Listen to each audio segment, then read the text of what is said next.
नमस्कार विद्यार्थी मित्रांनो, स्वागत आहे आपलं यूट्यूब चॅनल ज्याचं नाव आहे मोहित मोटिवेटेड एक्झाम चॅनल। आज आपण बघणार आहोत महा-TET म्हणजेच महाराष्ट्र शिक्षक पात्रता परीक्षा पेपर 1 आणि पेपर 2 साठी आवश्यक असणाऱ्या सामाजिक शास्त्र या विषयाशी निगडीत काही गोष्टी। सुरुवातीला आपण बघणार आहोत भूसुधारणा पद्धती, जी इंग्रजांनी भारतीयांवर लागू केली होती। त्यामध्ये आहे महालवारी पद्धत, कायमधारा पद्धत आणि रयत पद्धत अशा 3 प्रकारच्या भूसुधारणा त्यांनी घडवून आणल्या होत्या। महालवारी पद्धत लागू झाली होती 1822 साली, कायमधारा पद्धती आणली होती 1793 साली आणि रयतवारी पद्धत आणली होती 1820 साली।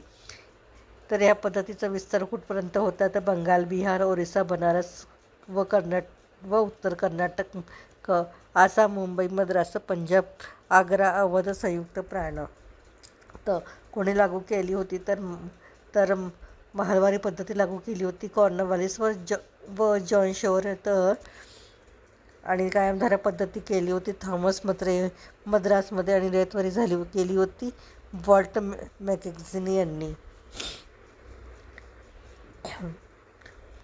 भूसुधारणा पद्धतीमध्ये महालवारीचे प्रमाण होते भागाप्रमाणे होते। महालवारी प्रमाण होते 30%, कायमधारा पद्धती होती 19 भागात विभागलेली आणि रयतवारी पद्धती होती 91% विभागात विभागलेली।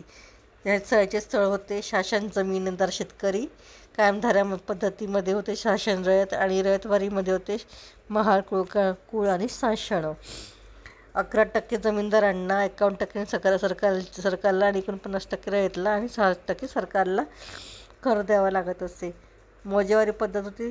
मोजेवारी पद्धत ही लॉर्ड एलिफंट यांनी लागू केली। यामध्ये लिलाव बोली पद्धत वॉरेन हेस्टिंग यांनी वापरली। एलिफंट यांच्या जामीन महसूल पद्धतीत मोजेवारी, कायमधारा, रयतवारी यांचा समन्वय होता। लॉर्ड विल्यम बेंटिकने जमिनीची उत्पादकता लक्षात घेऊन शेतसारा आकारण्याचा नियम केला।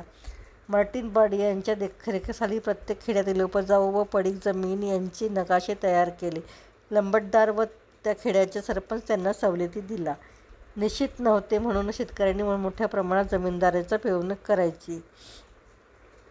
1824 ते 28 भूमी सर्वेक्षण मुंबईत पिंगल यांनी केलं व 1835च्या भूमी सर्वेक्षणाचे अधीक्षक म्हणून लेफ्टनंट विगनेटला नियुक्त करण्यात आले।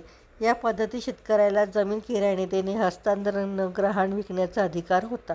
त्याचप्रमाणे मार्टिन बर्ड यांनी उत्तर भारतातील जमीन बंदोबस्ताचे जनक म्हणतात। वॉरेन हेस्टिंग यांनी बोली पद्धत राबवली गेली। रयतवारी पद्धतीचा थोड्या प्रमाणावर सर्वप्रथम वापर कॅप्टन अलेक्झांडर रीड याने बारामहल जिल्ह्यात थॉमस मत्रेच्या साथीने केला। अमेरिकन गृहमहायुद्धे 1861 ते 65 बॉम्बेमधील कापसाची मागणी अचानक वाढली म्हणून ब्रिटिश सरकारने महसूल वाढविला 66 ते 70% म्हणून याचा परिणाम 1875 मध्ये दख्खनच्या दंग्यात शेतकरी दंगे झाले व सुपे व पुणे भागात घडून आले। त्यामुळे सरकारने 1859 डेक्कन शेतकऱ्याचा निवारा कायदा केला। कायमधारा, रयतवारी इत्यादी सारख्या जमीनदार वसूल पद्धती डॉक्टरांनी सुरू केल्या।